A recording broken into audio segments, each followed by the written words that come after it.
Thanks for coming, Bridie. So, we've had a lot of didactic talks and a few practical sessions, so I thought we'd mix it up a little bit and talk about some international medicine.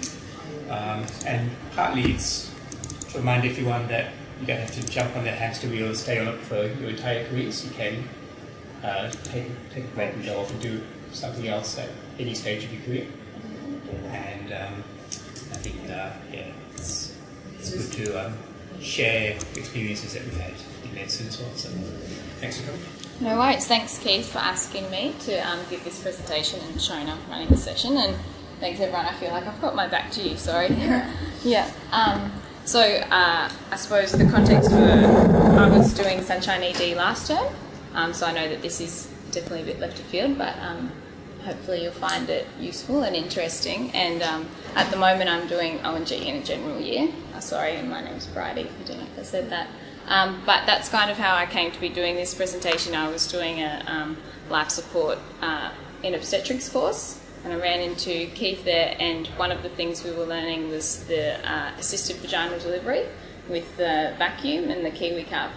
And I started having very vivid flashbacks to my clinical elective. I remember I was standing in the corner of a tiny room in the Mae Tao clinic, and there was 8 or 9 kind of local ladies there who essentially worked as midwives, and they'd escalated all the way to their head, kind of head midwife, head honcho, and she had a metallic cup with no stuff, like nothing soft. It was just this metallic cup which had a pipe to something that was like a bicycle pump, and that's how you kind of pumped it up to suction on the head. And we were learning the rule of like 3 pulls, or 3 attempts at a pull and 3 pop-offs, and then you kind of reevaluate how you're going to expedite this delivery. And I remember standing in the corner and I counted 16 pulls and pop-offs, and I was just so fearful that this baby wasn't going to come out alive.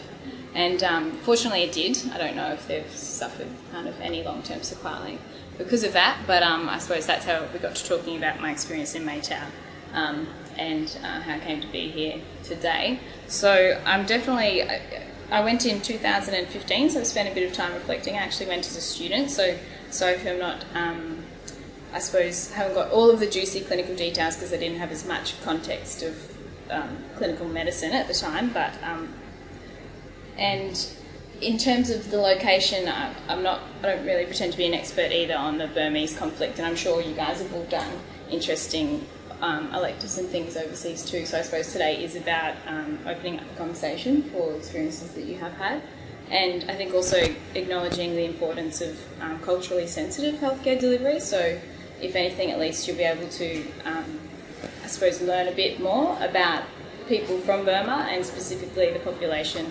I was working with and learning about, which is the Karen population from Burma, one of the ethnic minorities. It's one of the biggest refugee camps on the border. Yes, yeah. This is where Mae Sot is, so it's on the Thai-Burmese border. You can see pretty much on southeast Burma. Mae Sot is quite a small town. It's a really interesting town because it's not really mostly Thai people, it is mostly Burmese and Karen people who've come across the border.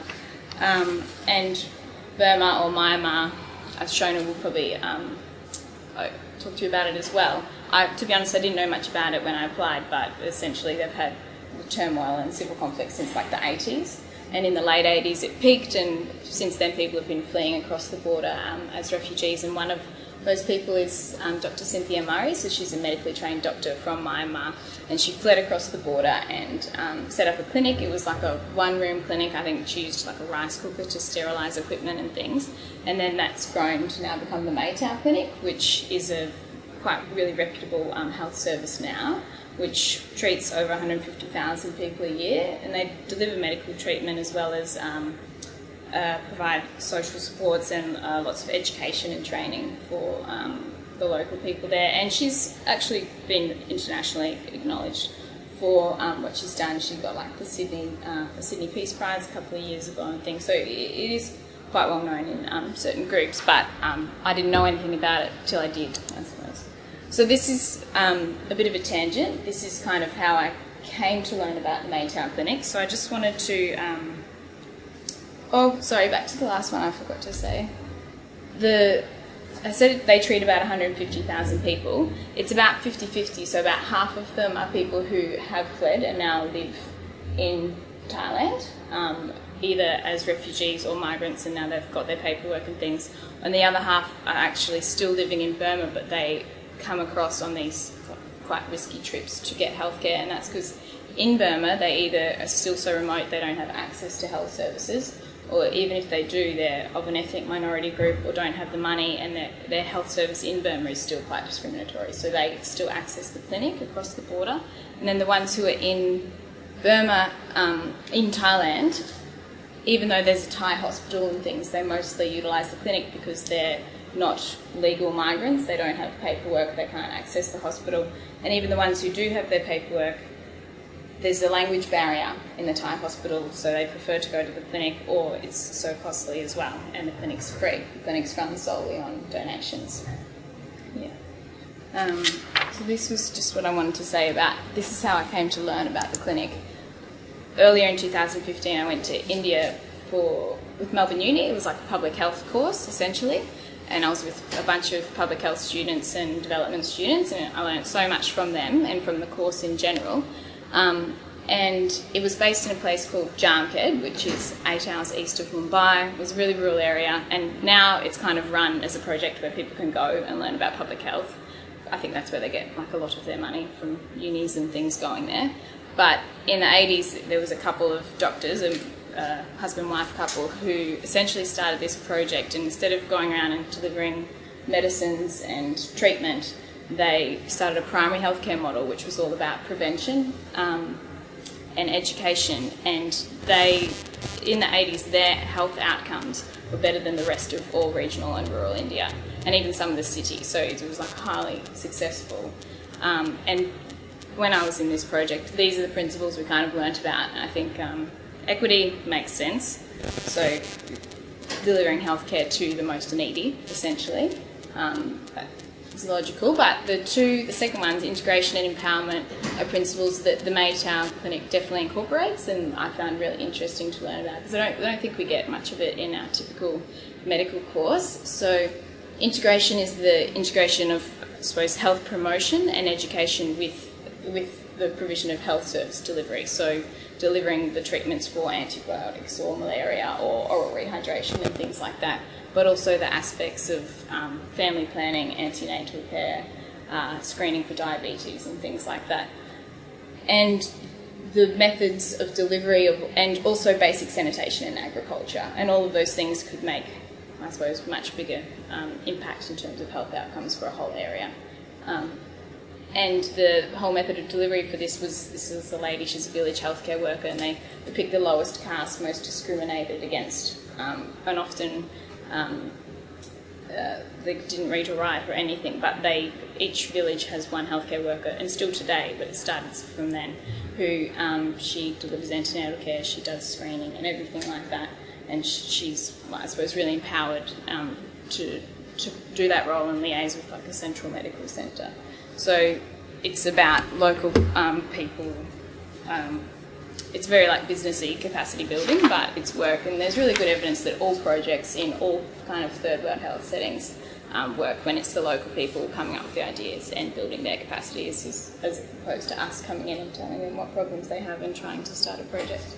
And this was one lady, I remember, she is actually screening for diabetes. And I was the only medical person in the group, and they all said to me, "Oh, what's she doing?" I'm like, "I have no idea." I used a Bunsen burner since year 10, but the threshold was like glucose-urea, and she was looking for some kind of colour reaction in the test tube, and that was the diabetes screening in the village, so she's got a test tube over a fire.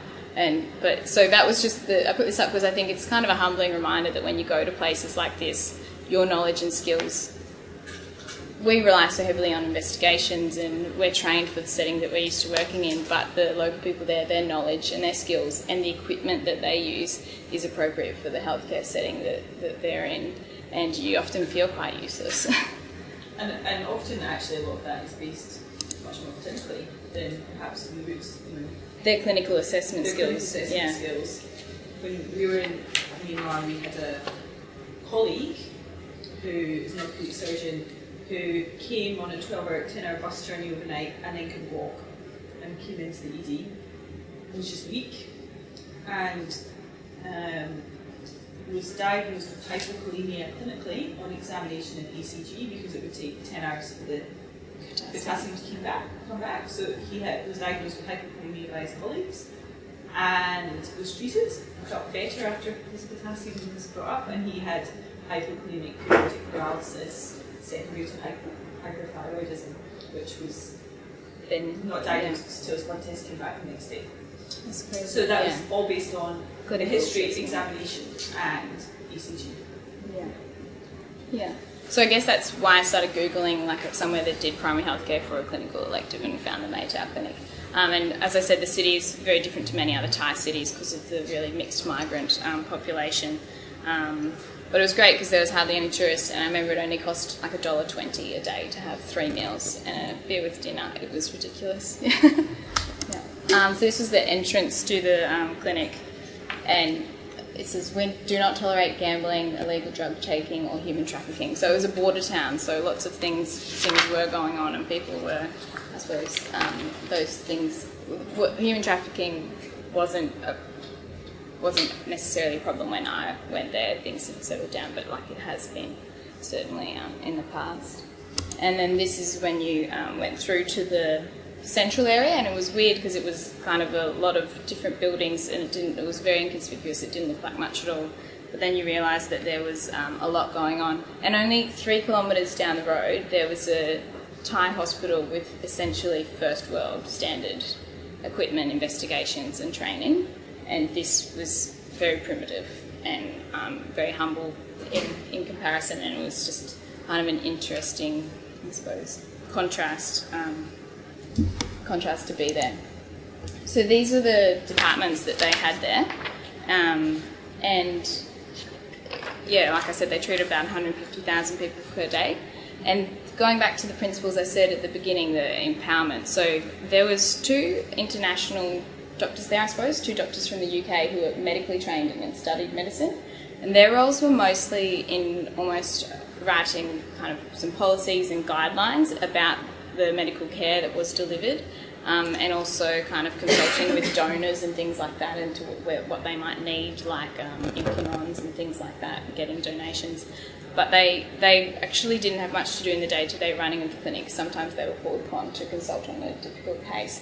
The clinic was essentially run by like 200 plus medics, and so they hadn't actually done formal medicine, what we would consider, but they'd all done at least 2 years training in the most essential knowledge and skills for the most common medical conditions that you would see in the clinic. And even their kind of hierarchy of training, it was interesting because it was so similar to us, because there's supervision of the students, and then like an internship, and then like a senior doctor, and if they weren't sure, they then escalate to a more senior, not doctor, like a medic. So they're all medics, and they're mostly and they're all Karen or Burmese refugees themselves, and most of them spoke Karen and Burmese and English, and they wrote all of their notes in English. It was phenomenal.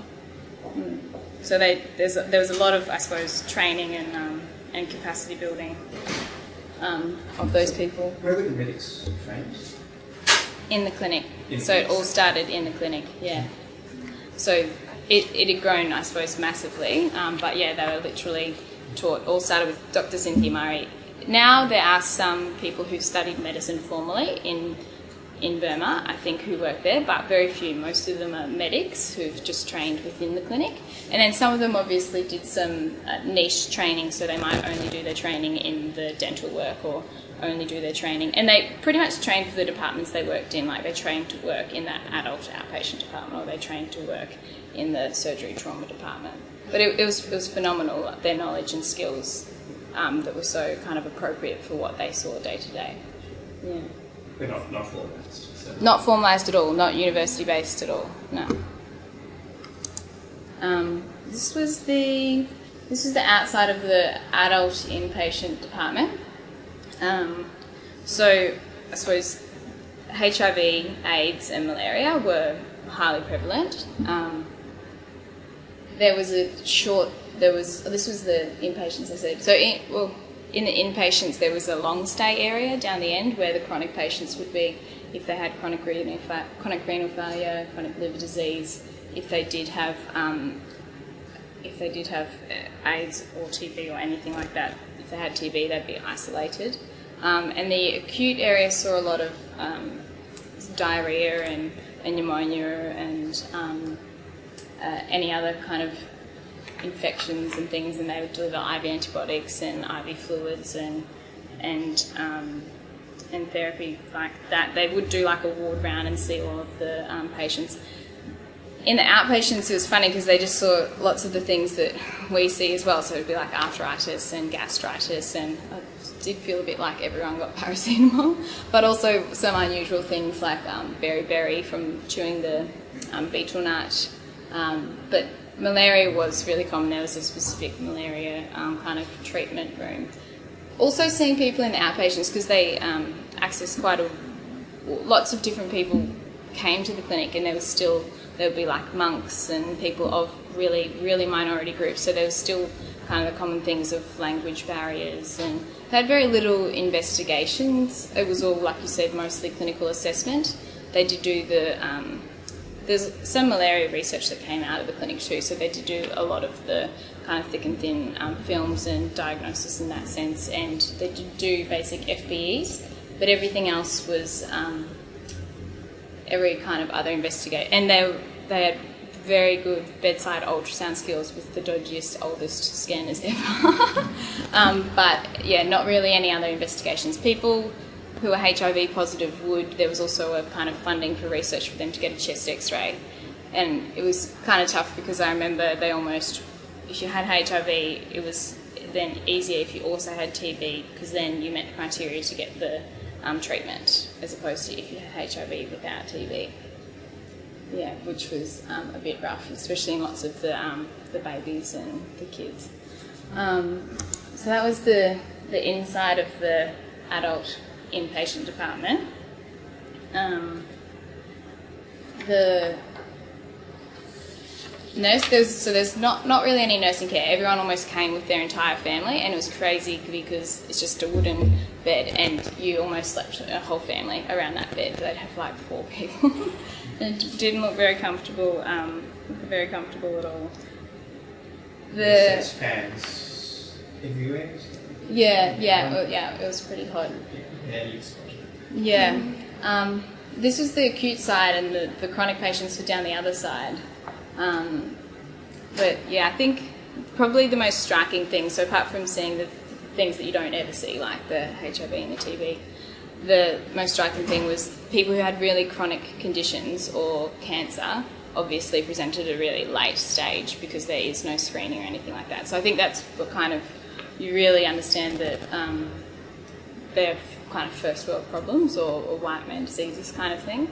And there was a fellow who had a liver, probably hep C cirrhosis. He had a liver almost all the way down to his hip, and the only pain relief they had was Panadol, Nurofen and Tramadol, and it was essentially palliated, but that was like the limit of the care that they were able to give him.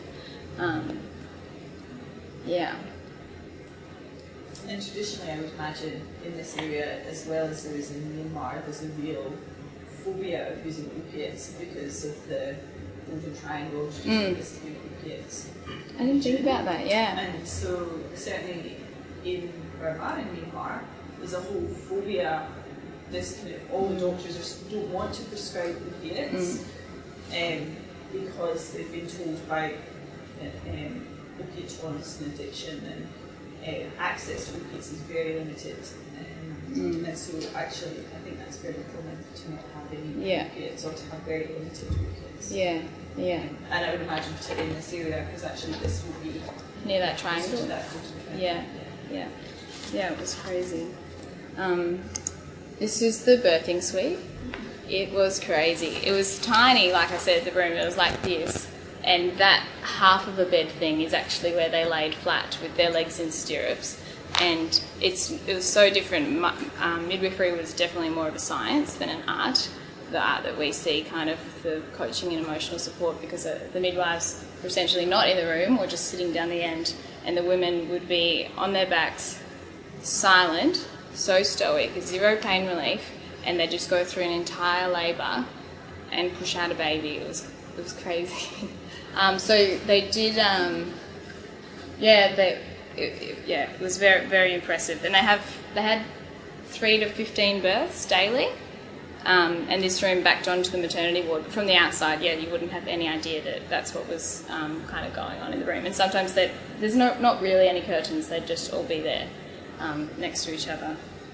And they're actually they were highly skilled in terms of managing PPH and the minors of kind of a neonatal resus. These midwives were great at cannulating tiny baby veins. Yeah, it was very impressive. There was I'll kind of get to it in a minute, but there was a scope for referring. I suppose avoidance of C-section was the ultimate, but there was a tiny scope for referring complex deliveries or ladies who had such severe labour dystocia to the Thai hospital down the road, if that was the case. But there was very limited funds for that and didn't happen frequently. And this is that's kind of what they were looking at on the wall opposite them, and it was almost the threat of the C-section, I think it was, to push. Yeah. It's crazy. I think this is so that's literally the other side of the ward. This is the maternity ward where all the dads were on the outside. The tricky thing with the funds, so that was, I suppose labour and delivery is a bit different. But in general, the clinic, it's all run on donations. They had a very small amount of funds that they were able to refer people to the major hospital, but it was kind of a cost versus survival benefit analysis, and it was a bit sad, especially with the babies and the kids with congenital heart disease and things like that, if they were going to need multiple surgeries, because you could see people lived with very kind of pretty rough ailments that we weren't able to give treatment for, but they could survive. So in terms of that, I suppose, minor suffering. And then there were the people who had probably the worst conditions, but were essentially beyond referral because it would be either too costly or their condition was so far progressed that they'd have limited time to benefit. And you can see making those decisions was really tough for the higher people up in the clinic. So there's kind of a group in the middle that sometimes got the referrals to the hospital in whatever, that's all across the board in adults, women's and kids. It was hard to sit with sometimes. So were those decisions for you accepted by patients or the variation? Yeah, in general, yes. I think it's a clinic, it's not a hospital, and it was solely on donation, so it's not, I suppose, it's not like this.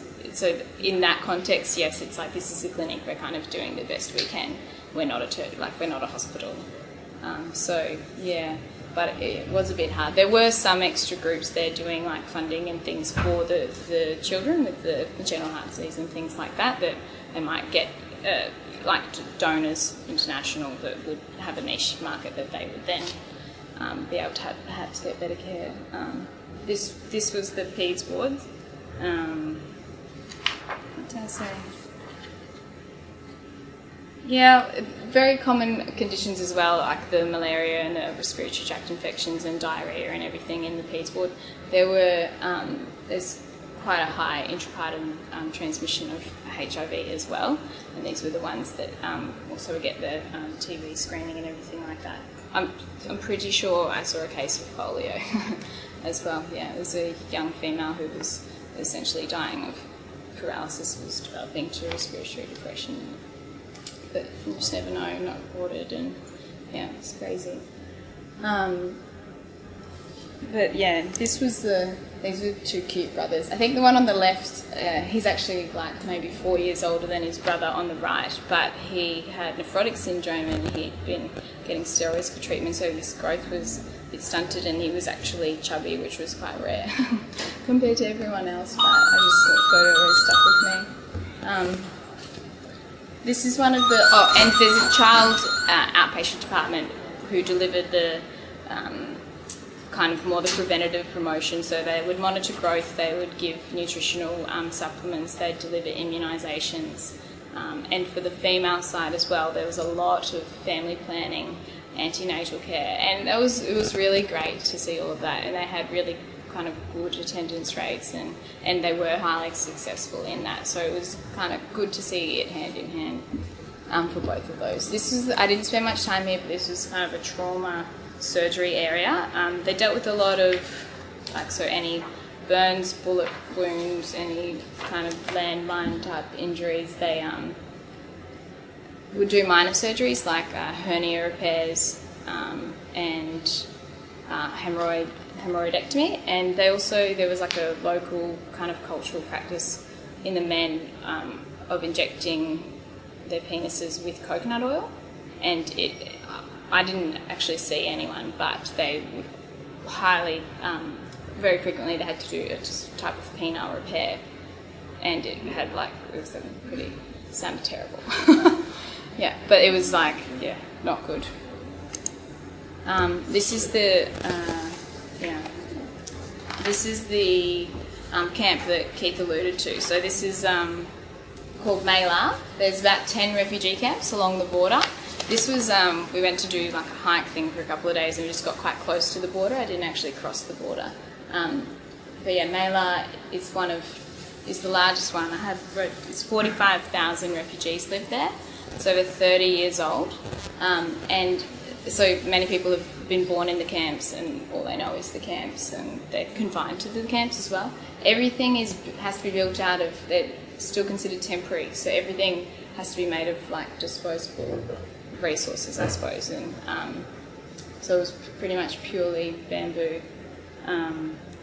And yeah, people in the camps don't have kind of any official papers or access to healthcare, or then access to go and gain employment or anything like that. But it was pretty crazy to see how vast it was.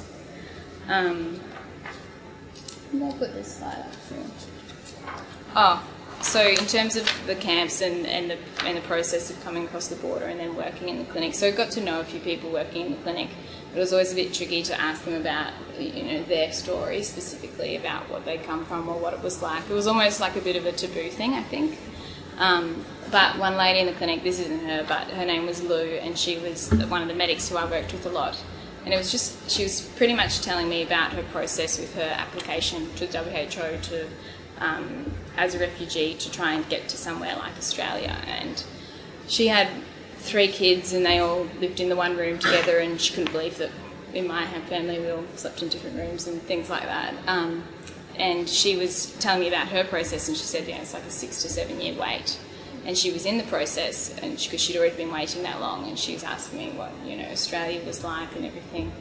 And it was. I think it was just the most insightful experience I've had about what migrants and refugees have been through and the challenges they must face. Because for her setup in the clinic, she's quite senior. She was highly skilled. She was amazing, and she's quite comfortable now, despite everything she has been through.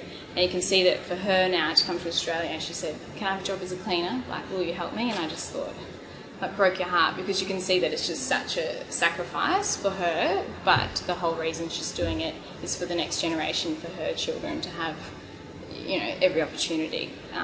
So that's probably one thing, getting to know her, that definitely sticks with me, in seeing the older generations who, from wherever they've come from, whatever backgrounds or turmoil or anything like that, you can see it's just 100%. They're sacrificing almost their mental health and their well-being, and they're set up for their kids. And that's kind of what I wanted to, in terms of the people from Burma, or particularly the Karen population. When I see someone there, one thing, the Karen didn't like to be called Burmese. They often, they're from Burma, but they're not Burmese, because Burmese is the majority, who are mostly within the centre of Myanmar. So that was a little bit of a distinction. It's where are you from? I'm from Burma, but I'm Karen. So I kind of do think about that. And I know we see lots here, like Hakka Chin, Chinaka, and everything like that. So they might not consider themselves Burmese. And there's just a couple of stories that have stuck with me now that I've worked here, seeing a few people from that area. So one, when I was on Sapu, I remember there was a guy who was about 40, and he was Hakka Chin, and he came in with almost a catatonic depression. And it had stemmed from, the reason it kind of come to the attention of health services is his wife had been diagnosed with IUGR, so the baby was small, and he'd actually voiced to some people that he felt he had a guilt was the major theme of his depression, but also perhaps some psychotic features of like harming his baby. But he thought the baby was small because of him, and it was just horrible seeing him. But every time we tried to get an interpreter, there's such a small group that they all knew him from his church. And it was so every in-house interpreter would come along and they'd know him. And it was weird because in some respects you could almost get a collateral and you knew what he's usually like, but then obviously you're crossing lots of lines and barriers as to what is ideal, because then it would be like a phone interpreter, and so that was just something that it was funny having, or useful having this context about this guy's life and what it must be like. And another one that I saw was when I was on pre-admission clinic in GES last year, there was a 17-year-old girl who was Karen, and she looked about 12, and she was coming in for her second operation for a locally metastasized thyroid cancer. And to sit down with her and an interpreter and her family, and like pre-admission clinic is bizarre enough, and I was like, this whole hospital must be so bizarre for you given what you've come from. And she was from a refugee camp along the border there, and yeah, it's just crazy. And then yesterday I was writing this presentation and I got asked to go and cancel a 42-year-old lady, a lady who had lost a twin in a DCDA twin pregnancy. So my reg told me all the details, and he said, there's 2 placentas and blah, blah, and everything to say. I'm just going to chat with her, refer her to clinic, and I'm like, okay, no worries. And I get in there and she was 42, but she looked about 60. She was dressed in this in the traditional attire, and I said, what language do you speak? And she said, Korean. And she was there with a caseworker and some family who had been here much longer, and she was a P11 -2, parity 11, and she'd had a twin pregnancy and an ultrasound which had showed the fetal demise of one of the twins, and she'd only been in Australia since June last year, so like not even a year. And it was crazy talking to her, and it's a difficult situation obviously, but I think it's just good to have some cultural context, and I just couldn't even imagine what she'd been through, and especially so you could tell she was more of a senior or older member in a family to come over at this stage in her life. It would just be so difficult. And the logistics of organising, the caseworker lived in the east, this family who drive her lived near the Mercy, but her residence was in Wyndham Vale. To get care here, it was just so tough. So I think it's probably, the most valuable thing about I don't think you have to know everything about every specific culture, but it's just, that's what I've probably gained the most from my experience. This was the most unique experience I've had in terms of migrants and refugees. Hopefully that'll be useful for you guys. So thank you. I think actually it's good to raise that point that actually most of our Burmese patients here are actually Hakachin. So Chin is a different ethnic minority, which is actually one of the biggest ethnic minorities in Korea. I think it's maybe the second biggest. But actually a lot of the Chin and Karen people are Christian rather than Buddhist, and I think that's part of their kind of global persecution and refugee status. But they are small communities. I remember a few years ago seeing, after I came back from spending 3 months in Yangon, seeing a patient who was Hakachin, and he had a nephew with him who was interpreting, and we had a conversation. And then 2 months later, I saw another patient who was Hakachin with the same nephew. And he said, I remember you. You saw me with my uncle last time. And it's just that they weren't his uncles, they were just members of his community, and he spoke English, and so was frequently called upon to come into hospital with his extended relatives. And actually he talked about how actually through their church they have very rare that most of them have not got much, and they really work hard to support each other, so when other people are in hospital they'll support them. That when people can't afford funerals, they will club together to pay for funerals and things. So it is quite a small community, although we see quite a lot of them. But yes, that's their primary two I would say probably the most of the Burmese population in this area are Hakka, Chin, and then probably Karen is probably the next sizable group. And they don't necessarily speak Burmese. A lot of the Karen do, but the Hakka, Chin often don't, because it's a very different language. Yeah. How did you find the interpreter for your patients here? How? We don't have any in-house. No. Yeah, for There's an Hakka-Chin, in-house you Burmese can... interpreter, but they don't speak Yeah. Hakka-Chin or Karen. Yeah, there's in-house Burmese. Hakka-Chin, you're able to get agency ones. Yeah. And similar to Karen, agency ones. So when they've got an appointment or something, they're quite good at getting a Karen interpreter or getting, or for psych, there's all the time in the world, getting someone in. Trouble in emergency, apart from Burmese.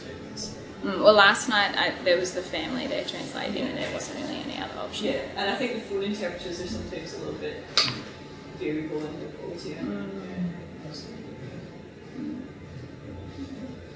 Does anyone have any questions, comments, things to share?